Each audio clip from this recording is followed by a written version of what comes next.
recording of the reading of George MacDonald's Phantastes Chapter 1.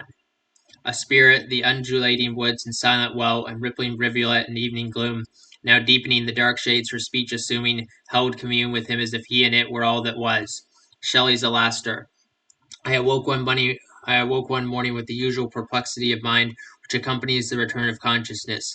As I lay and looked through the eastern window of my room, a faint streak of peach color dividing a cloud that just rose above the low swell of the horizon announced the approach of the sun.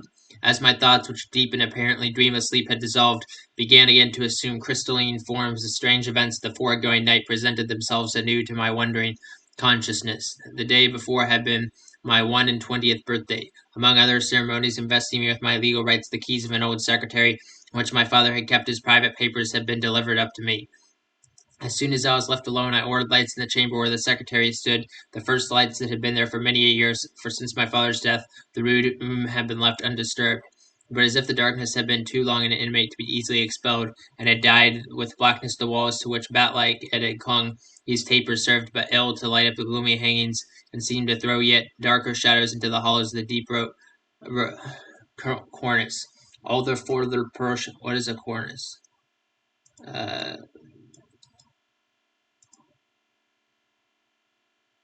An ornamental molding.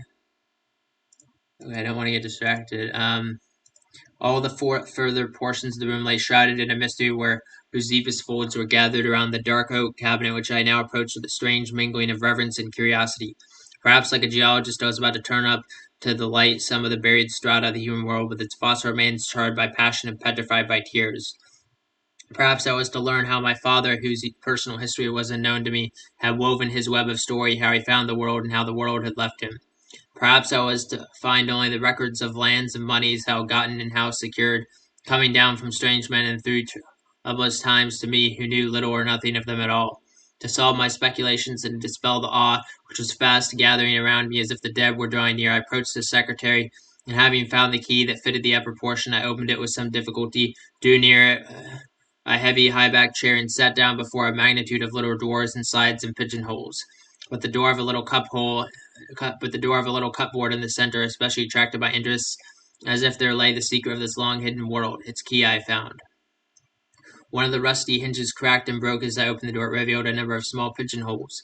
These, however, being but shallow compared with the depth of those around the little cupboard, the outer ones reaching back to the back of the desk, I conclude that there must be some accessible space behind, and found indeed that they are formed in a separate framework which admitted of the whole being pulled out in one piece.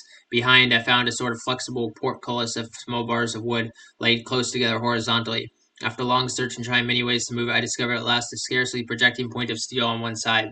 I pressed this repeatedly and hard with the point of an old tooth that was lying near, till at length it yielded inwards, and the little slide, flying up, suddenly disclosed a chamber, empty except that in one corner lay a little heap of withered leaves, whose long-lived scent had long since departed, and another and a small packet of papers tied with a bit of ribbon whose color had gone with the rose scent. Almost fearing to touch them, they witnessed so mutely to the love of oblivion. I leaned back in my chair and regarded them for a moment, when suddenly there stood on the threshold of the little chamber, as though she had just emerged from its depth, a tiny woman form as perfect in shape as if she had been a small Greek statuette roused to life and motion. Her dress was of a kind that could never grow old-fashioned, but because it was simply natural. A robe plaited in a band around the neck and confined by a belt around the waist descended to her feet. It was only afterwards, however, that I took notice of her dress, although my surprise was by no means of so overpowering a degree as such an apparition might naturally be expected to excite. Seeing, however, as I suppose, some astonishment in my countenance, she came forward within a yard of me and said in a voice that strangely recalled a sensation of twilight and reedy river banks and a low wind, even in this deathly room, "Anne Hados, you never saw such a little creature before, did you know?" said I, and indeed I hardly believe I do now. "Ah, that is always the way with you men. You believe nothing the first time, and it is foolish enough to let mere repetition convince you of what you consider it in itself unbelievable. I am not going to argue with you, however, but to grant you a wish." Here I could not help interrupting her with the foolish speech of which, however, I had no cause to repent. "How could such a little creature as you grant to refuse anything?" "Is that all the philosophy you have gained in 1 and 20 years?" said she. "Form is much, but size is nothing. It is a mere matter of relation. I suppose your 6 foot lordship does not feel altogether insignificant. though to others you do look small beside your old Uncle Ralph, who rises above you a great half-foot at least. But size is of so little consequence with old me that I may well as accommodate myself to your foolish prejudices. So saying, she leapt from the desk upon the floor, where she stood, a tall, gracious lady with pale face and large blue eyes. Her dark hair flowed behind wavy but uncurled down to her waist, and against it her form stood clear in its robe of white. Now, she said, you will believe me.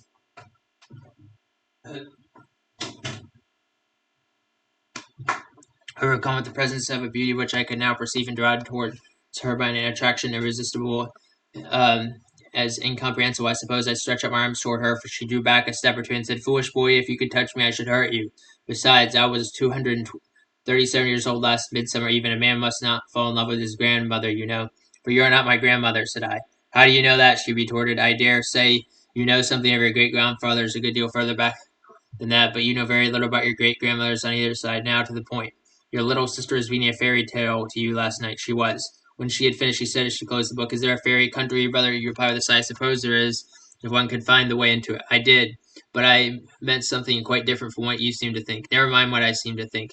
You shall find the way into fairyland tomorrow. Now look into my eyes." Eagerly I did so. They filled me with an unknown longing. I remembered somehow that my mother died when I was a baby. I looked deeper and deeper till they spread around me like seas, and I sank in their waters. I forgot all the rest till I found myself at the window, whose gloomy curtains were withdrawn, where I stood gazing on a whole heaven of stars, small and sparkling in the moonlight. Below lay a sea still as death and hoary in the moon, sweeping into bays and around capes and islands away, I knew not whither. Alas, it was no sea, but a low bog burnished by the moon. "Surely there is such a sea somewhere," I said to myself. A low, sweet voice beside me replied, "In fairyland, Anados." I turned, but saw no one. I closed the secretary and went to my own room and to bed. All this I recalled as I lay with half-closed eyes.